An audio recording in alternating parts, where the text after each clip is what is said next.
70% of project failures trace back to one overlooked dependency. Most managers never see it coming. Stay to the end to learn the single classification trick that changes everything.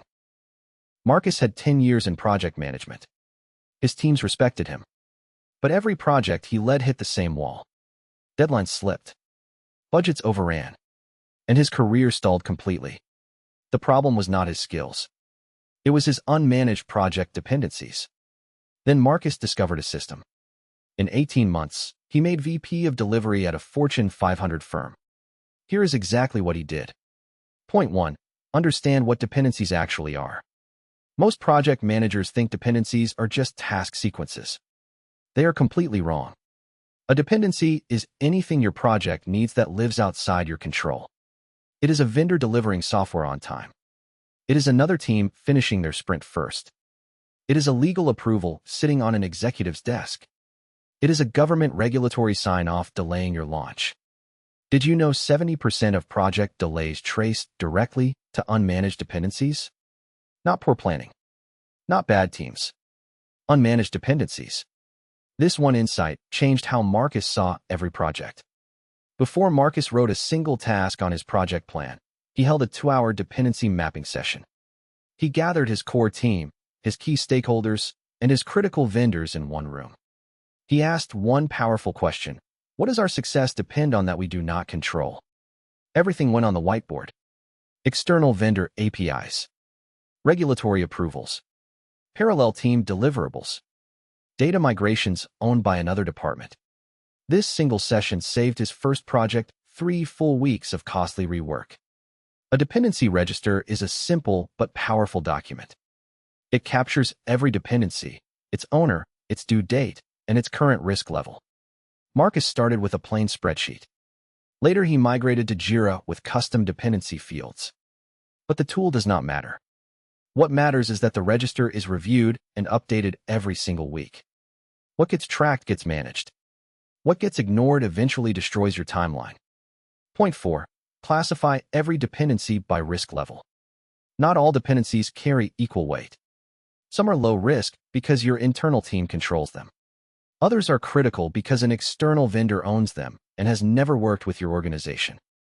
Marcus created a simple color system: red, yellow, and green. Red dependencies received weekly status calls. Yellow got bi-weekly check-ins. Green were monitored passively.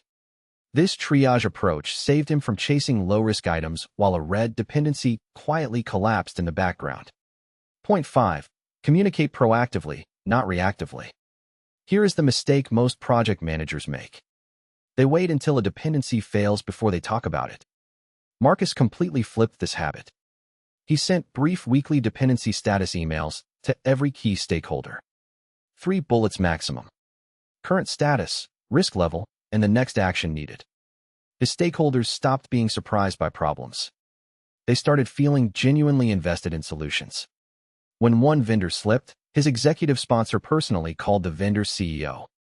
Because Marcus had built that trust through consistent, honest, weekly communication. Point 6. Build buffer time into your schedule. I know what you are thinking right now. The client will never approve a longer timeline. But here is what most project managers get wrong.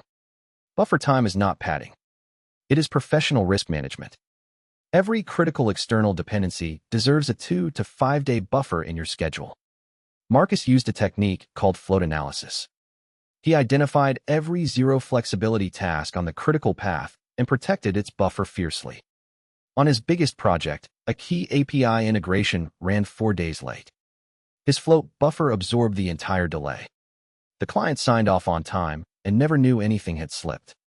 Marcus had one non-negotiable rule on every project he ran. If a dependency was at risk of slipping more than 3 days, he escalated within 24 hours. Not 48 hours.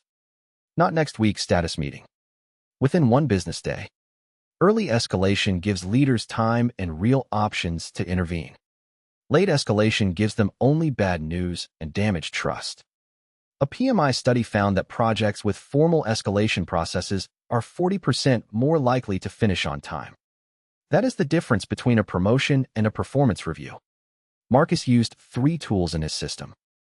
Microsoft Project for scheduling and critical path visibility. Confluence for his dependency register and stakeholder documentation. Slack for real-time dependency alerts and quick decisions. But you do not need all three. You need exactly one tool that your entire team uses consistently every day. The best dependency management tool is the one with the highest adoption rate. An unused tool is just expensive noise. Point 9. Your action starts right now. Open a blank document on your computer. Write your current project name at the top. List every dependency you can identify: internal handoffs, external vendors, leadership approvals, third-party integrations. Rank each one red, yellow, or green. You now have a real dependency register. This is exactly where Marcus started his transformation. One document. One focus session. One consistent habit. Start today, not tomorrow. Today. Thanks for watching. If this video helped you, please like it. Subscribe to get new videos every week. Drop your questions in the comments below. This is Project Manager to CEO. See you in the next one.